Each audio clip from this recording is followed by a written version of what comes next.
This is my buddy Mike Bub. He's a 5-time IBMA Bass Player of the Year, and we've come to pay our respects to the great John Hartford. Yeah, I never met anybody as passionate about anything as John Hartford, like, about music, river lore, history, all those kind of things. He just was a fascinating character and a fountain of knowledge of all these things. And late in his life, he was working on this book on Ed Haley, who was really one of the great early fiddle tune collectors, writers, and fiddle players. And he actually had his fiddle in pieces on his shelf in his library. It was interesting to see, that even late in his life, he was still trying to find out the beginnings of all of this stuff. Yeah, John used to host these amazing jam sessions at his house around Christmas time every year.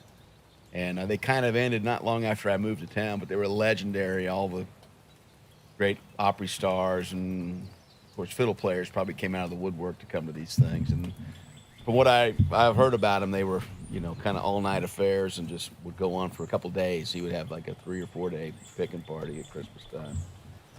Later on, when we used to have my friend Larry Perkins had a little tiny house here in Madison that he'd rented from Earl Scruggs, and wasn't far from Earl's house. And so he would invite all those guys over for these jam sessions. We'd have Grandpa Jones or Brother Oswald, Earl Scruggs, Bobby or Sonny Osborne would be there, Benny Martin, all those guys. And then a whole other generation would be hanging out in the room together with them and playing music and getting to know them and be able to hang out with them, which was a wonderful and fun opportunity. And then slowly but surely it all kind of went away as they all passed on. But those experiences were so great. And of course, John would always be at all of them, and he loved to jam. His whole life was music, 100% music. Seemed like that's all he really cared about, especially in those later years. And he would record every jam session they ever went to. He'd pull out a little tape recorder, he had a little bag with a little tape recorder. He'd set it up, and there's probably hours and hours and hours of tapes of him jamming, which is kind of a neat thing. And they're all in his archive down there at MTSU. I guess they're slowly going through and having to catalog all that stuff. When he couldn't hold the banjo or the fiddle with his hands physically anymore, then we just brought the music to him, and he would host these jams, or his wife would host these jams at his house.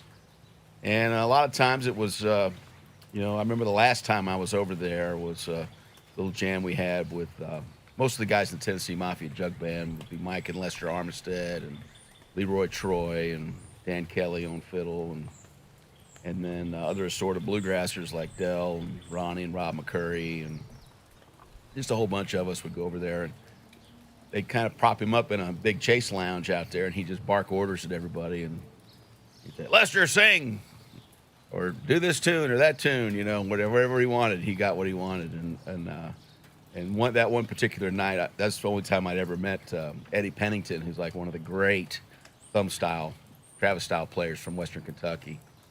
And I just remember when they took John in the house, and we kind of hung around a little bit, and then as everybody's kind of walking towards the driveway to their cars, he said, "Hey, let's do one more for John right here."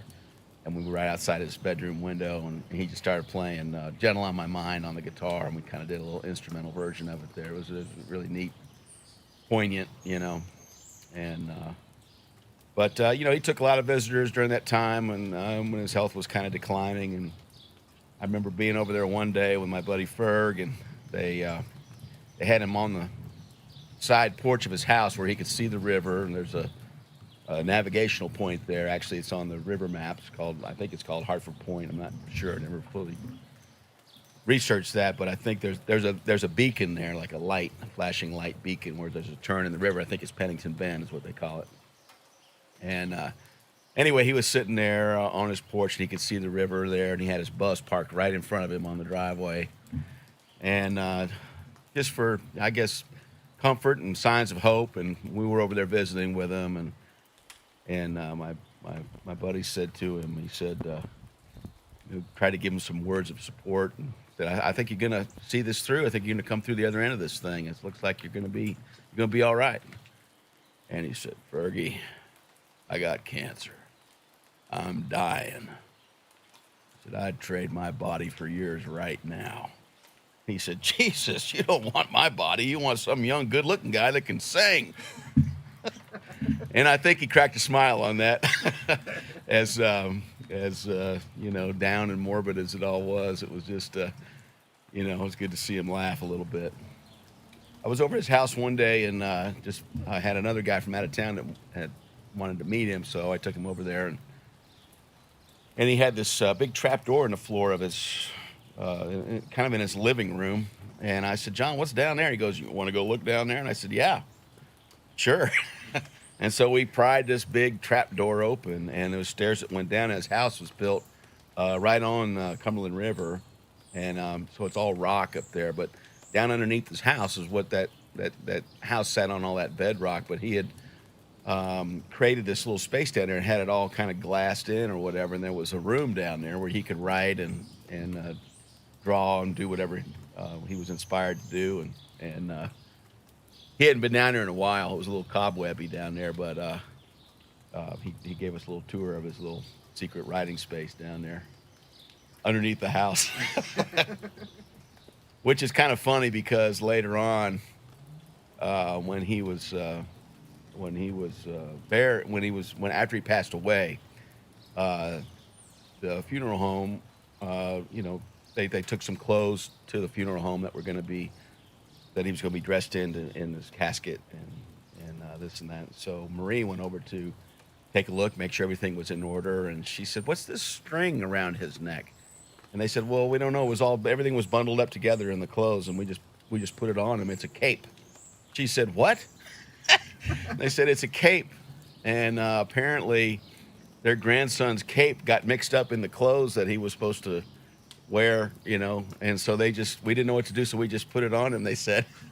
And they said, "Do you want us to remove it?" She says, "No, it's perfect." So it's kind of hard to know where that cape, you know, that is like a real Hartford caper right there. But you know what Guy Clark says, and Berlin Thompson, always trust your cape.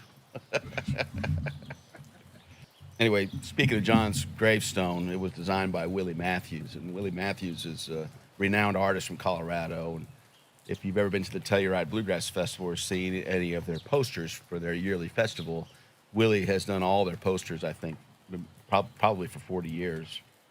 And so he was the designer of John's stone, and he told me that he conferred with Marie mostly over the telephone back then. Was 2001, so beginnings of being able to email things and design pieces and that kind of thing. Anyway, it's kind of a neat stone, which it's all granite, and at the very top kind of has that sort of tooled leather look across the top, and then in the center is the alabaster blend of the banjo head and the fiddle, which are two of John's passions. And it looks like it's created a little tiny shelf where people come and leave picks and little doodads on there.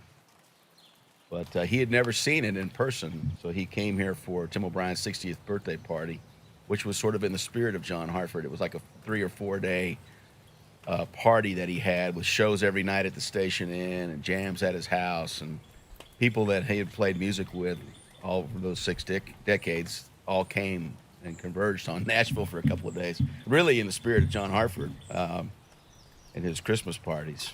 And but anyway, I brought Willie over and took his picture at the stone, and he got to see it first, you know, up close firsthand.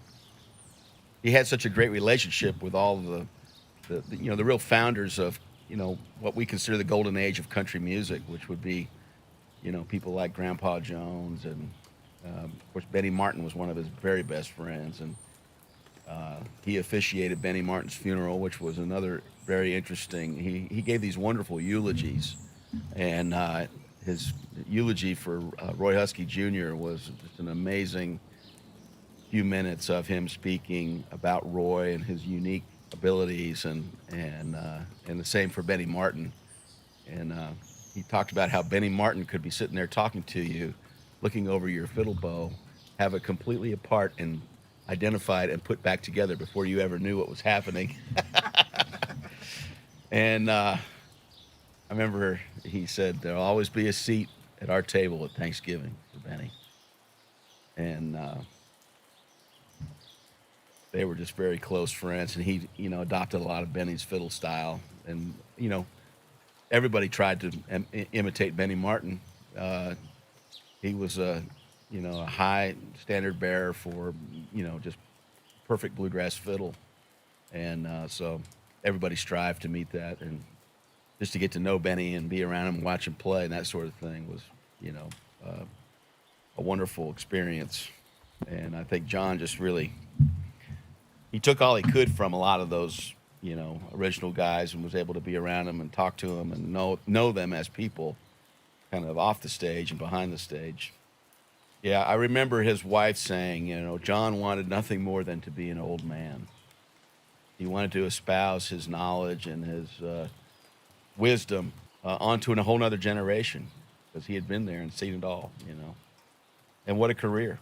I mean, just from, there's a song about it, his school teacher getting the wheelhouse of a steamboat put in a sunken steamboat near the school. They took the wheelhouse and put it in the playground. And that began his fascination with riverboats and river lore, was, just playing on that wheelhouse. And then from there, becoming a musician, and from there winding up in Los Angeles as a writer and a musician, and the whole Glenn Campbell thing. And then he had a song that just was probably, recorded by more major recording artists maybe than any other song. Who knows? Maybe there's others, but I know in his case, Gentle on My Mind was recorded by well over 200 major recording artists. And we're talking everybody from Frank Sinatra to who knows, the Osmond family probably. I mean, whoever the biggest thing was on TV, everybody recorded that song, or TV and radio. And I think it sustained him in a way that gave him the life that he really wanted, which was, just play music. And, he was basically a solo act for much of his career, real troubadour.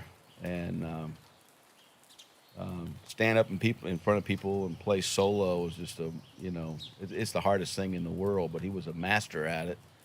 And but he also understood all of the the vaudeville techniques of entertaining people, which he learned from all of the masters, and especially here in Nashville, all the great opera stars and people that he was around, and real showmen. They knew how to put on a show. I was at a great festival they used to have in Cincinnati called Tall Stacks, and that's where they brought in all the riverboats from all over the country, because even the ones from New Orleans could get up there, through locks and up the Ohio River from the Mississippi and make your way up there. And he knew the sound of every whistle. He knew what every boat whistle sounded like.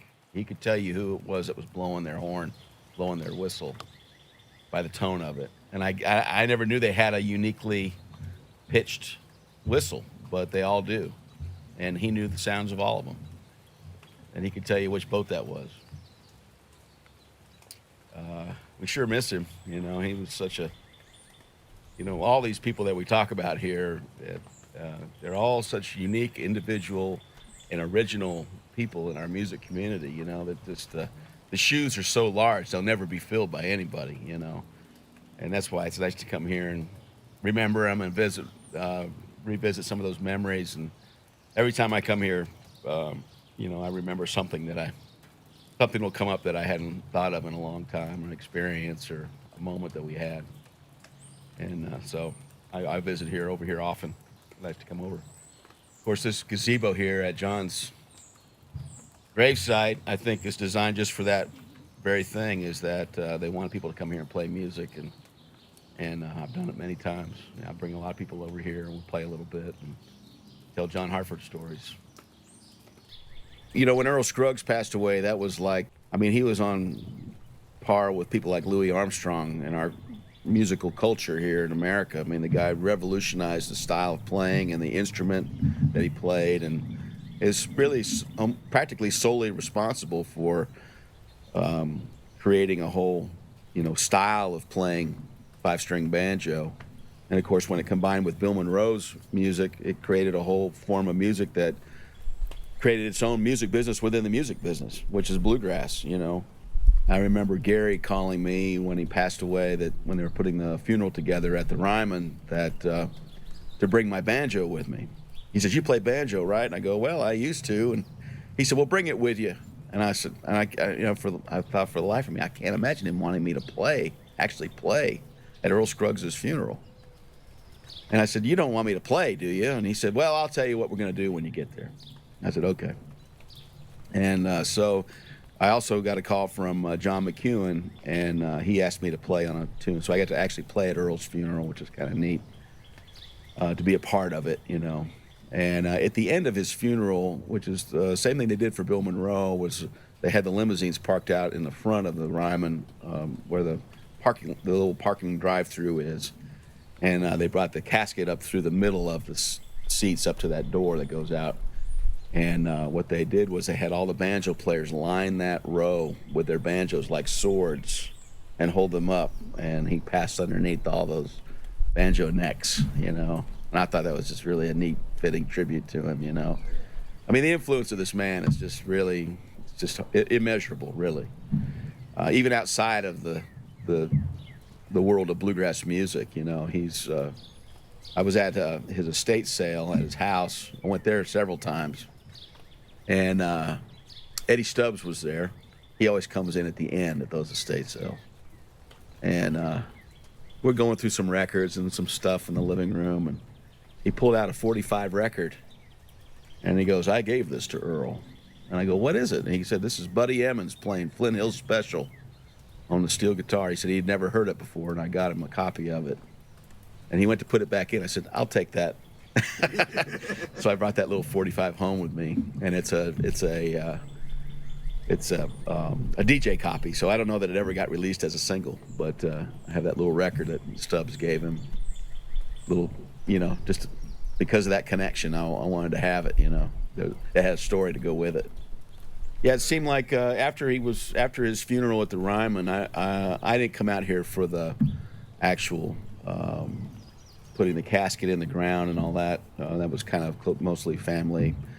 But I came afterward, and what the tradition is here, once they put the casket and dirt back in, they take all the flowers and they pile them up on top. So there's like this big mound of flowers. And so I came up here afterward, maybe an hour or two after, and I just hung out here for like 3 hours, and I just kept meeting people. People kept showing up to pay their respects to Mr. Scruggs, and I met one lady who was just sobbing there, standing there sobbing, and I said, "Did you know Earl Scruggs?" And she said, "I grew up across the street from him. My daddy owned the car dealership at Rivergate that everybody bought their cars from." And she said, "Stevie was my high school buddy, and he had a little studio down in the basement, I guess." And she was like an aspiring songwriter, and she said she would make these tapes over there, and she said Mr. Earl even played banjo on some of them, just because he was able to get him. "Hey, Dad, come down and play some banjo on this," and he did, And I thought, wow, that's such a special, unique, So I hope you have those tapes. She goes, "I don't know where they are, but I got to find them."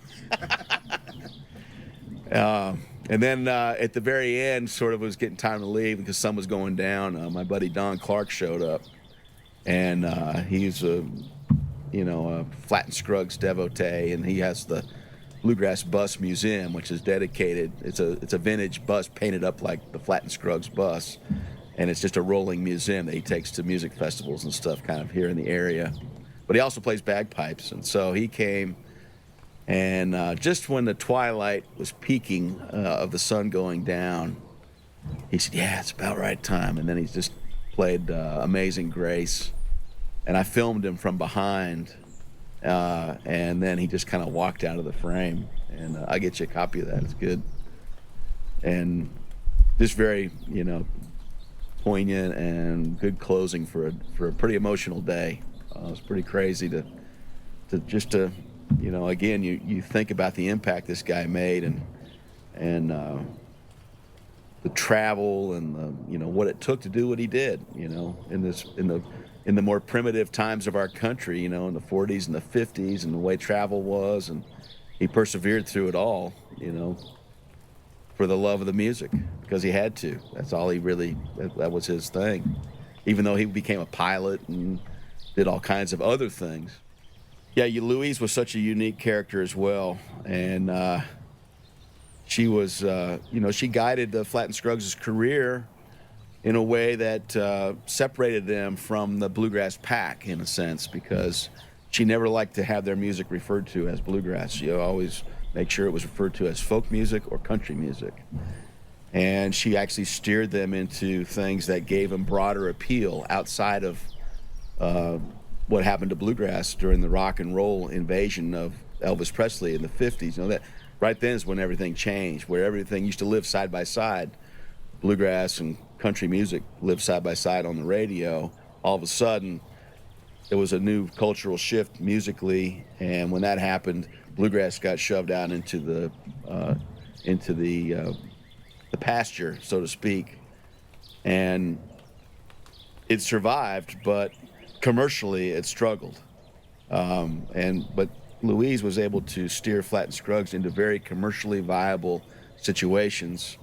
One being, of course, Beverly Hillbillies, where they were just heard every week on television.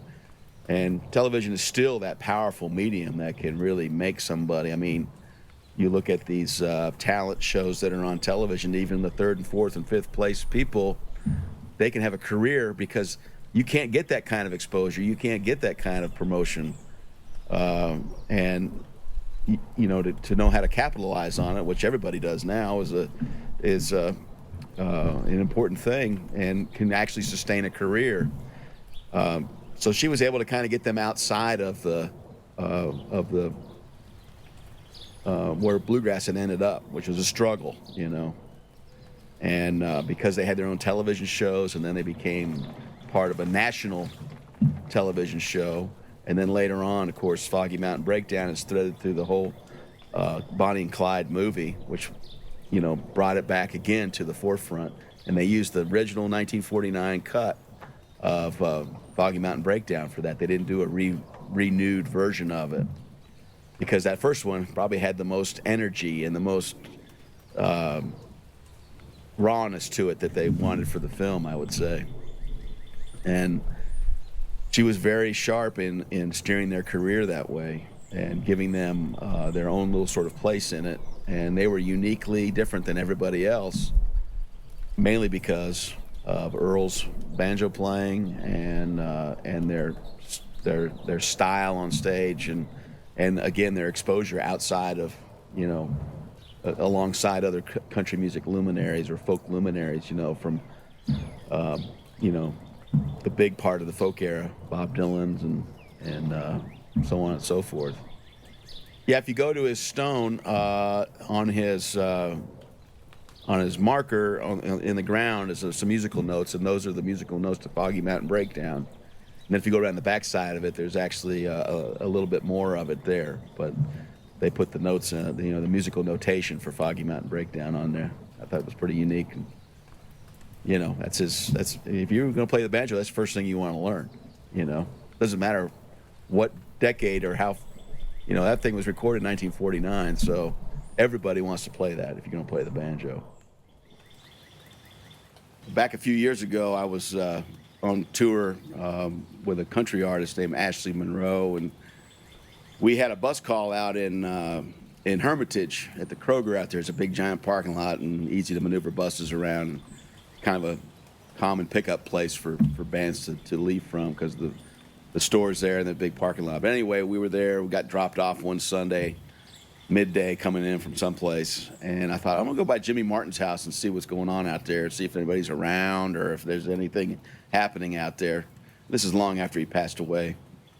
And so I went out there, and his limousine was still there. It's kind of the tires were getting flat on it and just sitting in the driveway, and some of the mailbox letters that he had put on there across the back that said, sunny side of the mountain, and all that some of them were starting to come off. I remember his old Pete's best coon dog in Tennessee's doghouse was still there, and it was just striking. It was like a piece of folk art because the guy had written, who built it. He painted it all on there, where it was made, and all that kind of stuff. And I thought, God, that's a museum piece right there.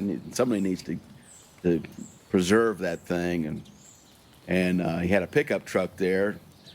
And I looked around in there. I thought I might find a little treasure in there, but I didn't find anything but just trash, pretty much. But in the carport was this furniture, this couch and a chair, and it was the sort of Western kitschy type of furniture with the wagon wheel arms on it, and the back had the back of the couch had a horse embroidered on the back of it, and then the chair had a saddle embroidered in it.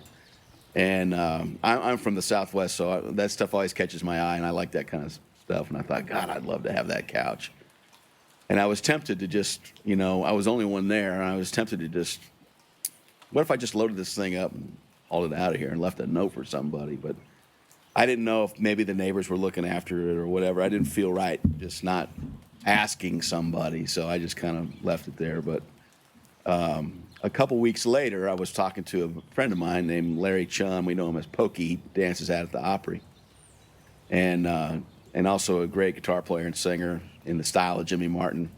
And he was buddies with Jimmy Martin. And he told me that, I was telling him about visiting out there and that furniture being in the carport that was actually in Jimmy's den in his house. They had moved it out to the carport. And he said, "You know where that came from?" And I go, "No." And he goes, "That came out of Hank and Audrey Williams' house." And I said, "You got to be kidding me." He goes, "Nope, that's where it came from." And I was at the Hall of Fame one day, and I'm walking around the Country Music Hall of Fame, and there's this picture of Audrey Williams with Hank Jr. and Lucretia sitting on that couch watching one of those old vintage televisions, And they had all this cowboy kitsch in the living room on the walls and stuff. And sure enough, it looked like the same furniture. So here in Nashville, we just have to assume it went from Hank and Audrey's to Jimmy Martin's. I don't know how, but I'd like to know how. A bunch of friends of mine kind of came in and out of his band at different times. And he had a couple of guys that were with him for years. And then bass players were kind of hard for him to keep. And so that's how I got to play with him, was he came to Bean Blossom and needed a bass player. And we had invited him to breakfast at our campsite, and we didn't expect him to show up, of course.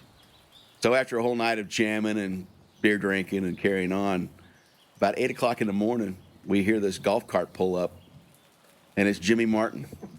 And it's like, Dan, if he didn't come and have breakfast with us. We'd crawl out of a tent, and it's like, Jimmy, I thought you was going to have breakfast. He'd say, breakfast for me. And I said, man, I'm sorry, we just kind of slept in a little bit this morning.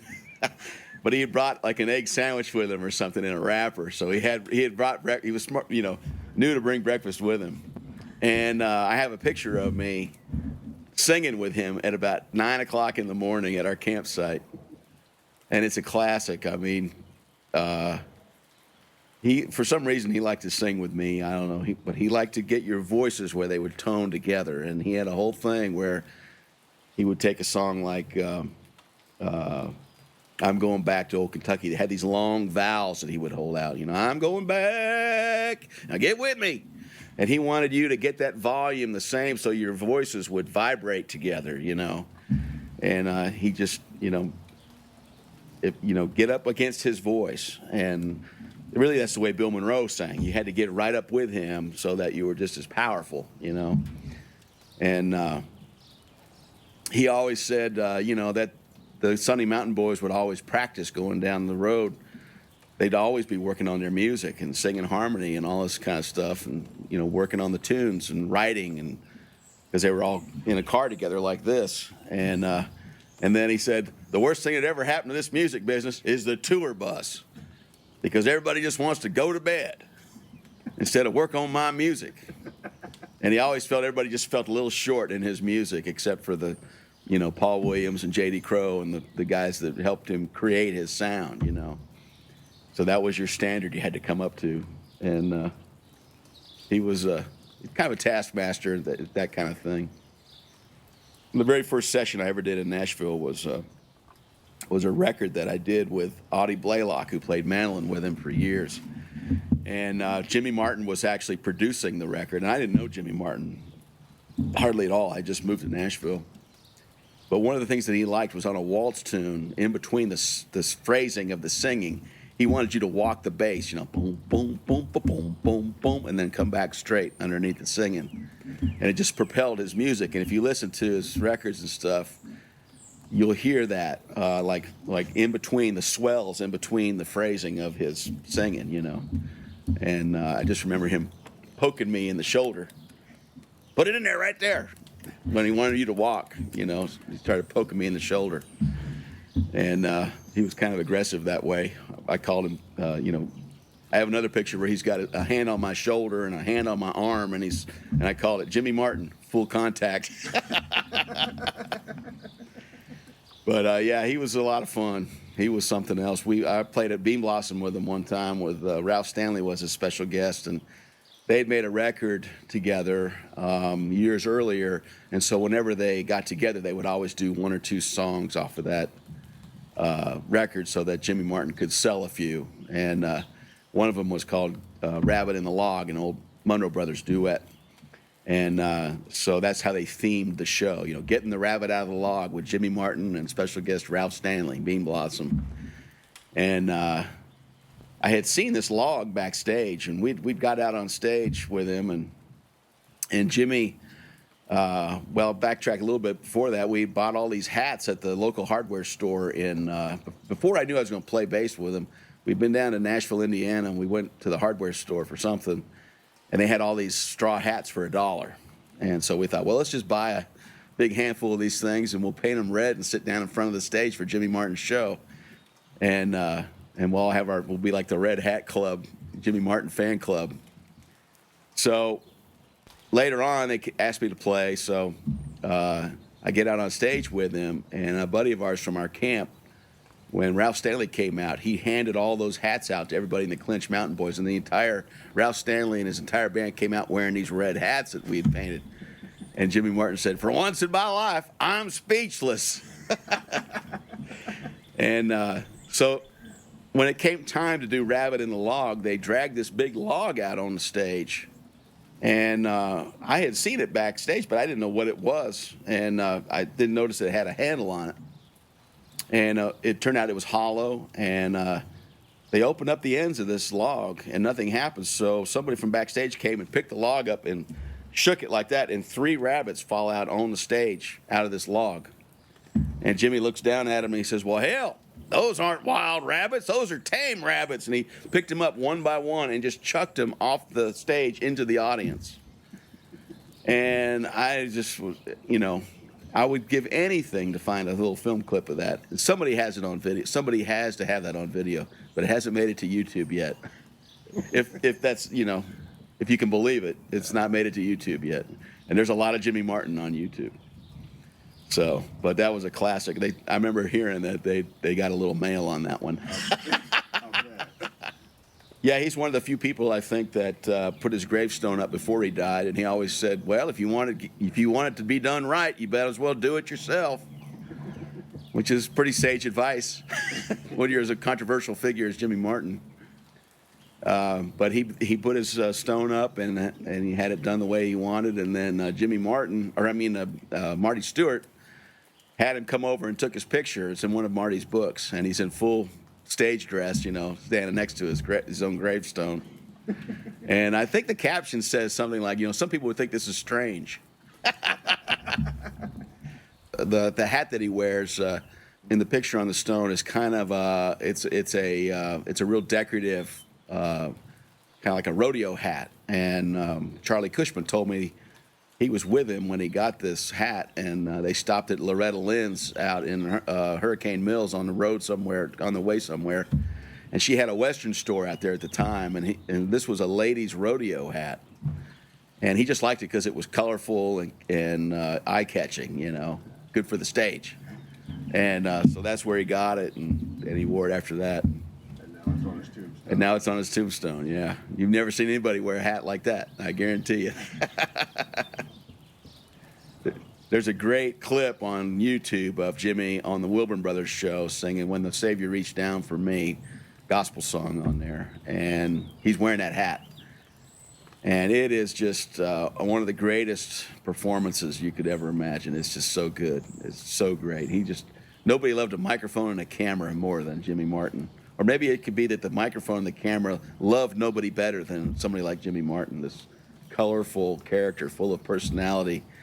But aside from the personality, he had the goods. The guy could sing as good as George Jones, in my opinion. And I'd say that George Jones would probably say the same about him, you know.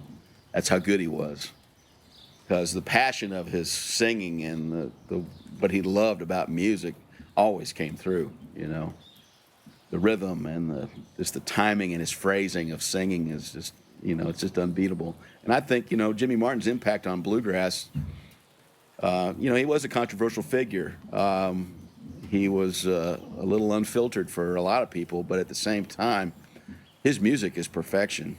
And there's a famous picture somewhere that shows all of the Decca artists on the jukebox ratings or whatever. And he was the #1 jukebox artist. And we're talking in the mid-'60s with people like Patsy Cline and whatever other Decca artists, you know.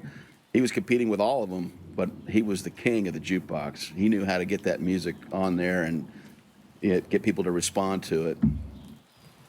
His funeral was in a church over near his home in Hermitage over there. And I just remember he had this gigantic bouquet. There was one gigantic bouquet. There was a lot of flowers and stuff there, but there was one gigantic bouquet. And his son Ray came over. He goes, "You see where that came from?" I said, "No, who was it?" He goes, "Hermitage Liquor Store." So he was a good customer for decades, apparently, at Hermitage Liquor Store. I don't know if that's why he was in town or on his way out of town or when he got back in town. I'm not sure, but they knew him.